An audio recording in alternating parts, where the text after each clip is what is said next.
I wrote my dissertation last year on the experiences of bachelor's degree students who receive welfare.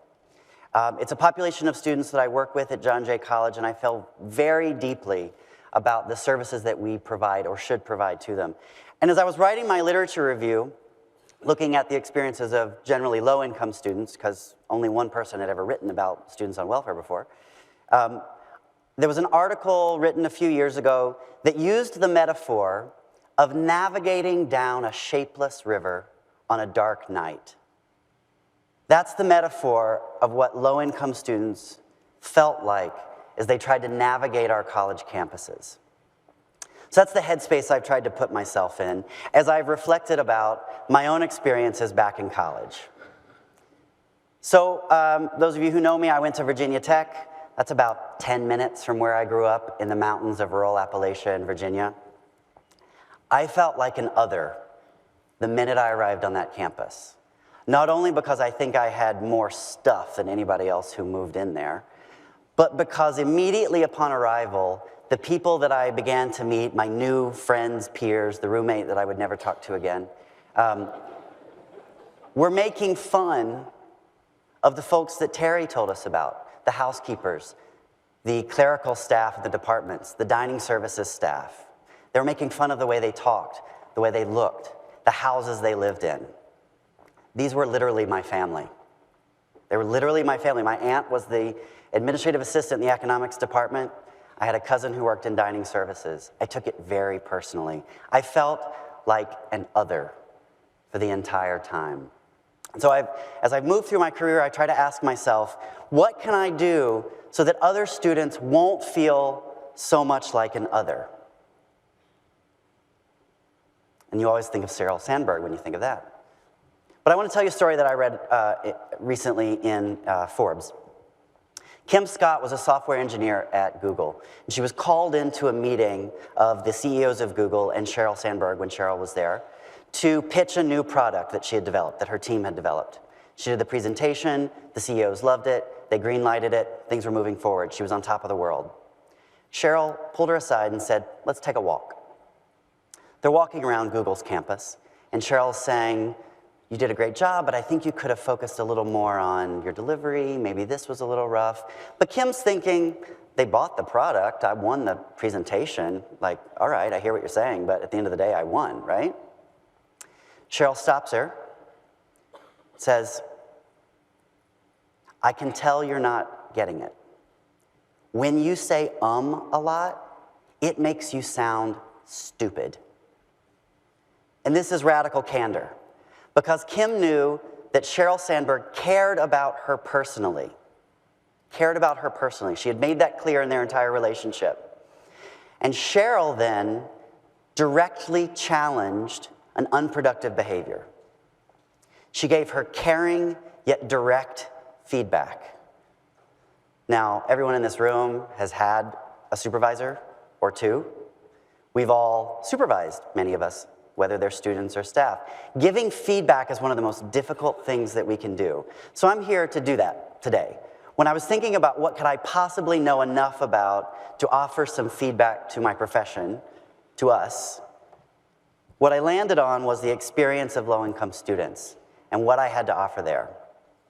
I believe, that when we get new jobs, we start painting pictures of pictures of pictures of pictures of pictures, and it goes on and on. What do? We identify the practices that we must continue. They're traditions that are sacrosanct. We've got to continue that stuff. Then we say, well, I did this other program at my old campus, so I'm just going to bring that here, and everybody's going to think I'm a genius because I invented Post-its or whatever it is, right? Then we go to NASPA and we hear about the cool program that someone else is doing and we adapt that to our campus. We are constantly adapting and readapting programs. At best, in this scenario, we are spending a lot of resources on programs that are unhelpful. At worst, we are inflicting harm on the students that we're supposed to be supporting. There's some students in the front row from Montclair State where I taught student development theory last semester. And there was one week where I was diving into research that, frankly, I hadn't read in 15 years. And there was a study from 2004 where Pizzolatto had looked at the self-authorship of what she called high-risk students, low-income, first-generation, and students of color. And the findings struck at me. It was one sentence in the textbook that stood out. Although high-risk students showed up to college having already achieved high levels of self-authorship, their experiences on campus made them feel misunderstood, incompetent, and different. Let's just let that word incompetent linger for a little while. In those important first 6 weeks, that first semester, we actively are making students feel incompetent. We are othering them all the time. So when you think about the work that we do, ask yourself, has it really changed all that much?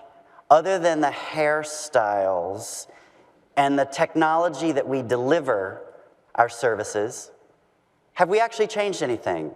The orientation programs that I still participate in look just like the orientation program that I attended at Virginia Tech in 1996.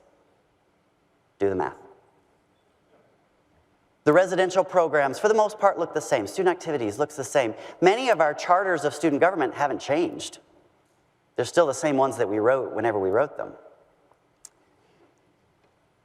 Innovation is the name of the game. We use that word a lot, innovation. Feels like everybody's innovating all over the place, right? So I tried to break it down. What is actually innovation? So I think there's 3 parts. Part 1 is we have to know the data. And when I say we have to know the data, what I'm really saying is we have to listen to our students. They will tell us exactly what we need to know if we just give them a chance to tell us, and if we actually hear them.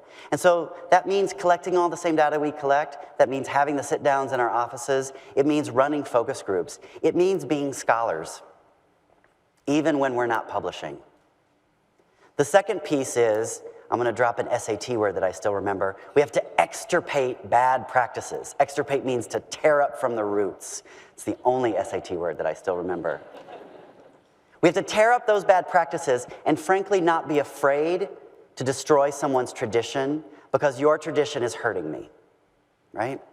And the third piece is we've got to know that what we're doing actually works. A satisfaction survey is great. Love it. Asking someone if they feel more confident now than they did when they walked through the door is great. It's good information to have. It doesn't tell me if the program I created actually helped someone learn something. I don't know if you have left this room knowing more than you did when you came in. We have to focus on direct measures of student learning in the work that we do, and not enough of us are doing this. There's some great folks doing great work, but we all have to be doing this. It's the only way that we are going to transform the work that we do to meet the needs of the students who are with us today. When you read the history of higher education books, when I read the history of higher education book, it felt like 400 pages were spent on everything up to 1850. I know a lot about Ivy League institutions. I don't know a lot about the students who are coming to campus today because it's our future, and we haven't written the book about the future yet. And that's where we need to be processing our thoughts and thinking. If I went back to college and said, okay, what program would I create to help little me showing up on day 1?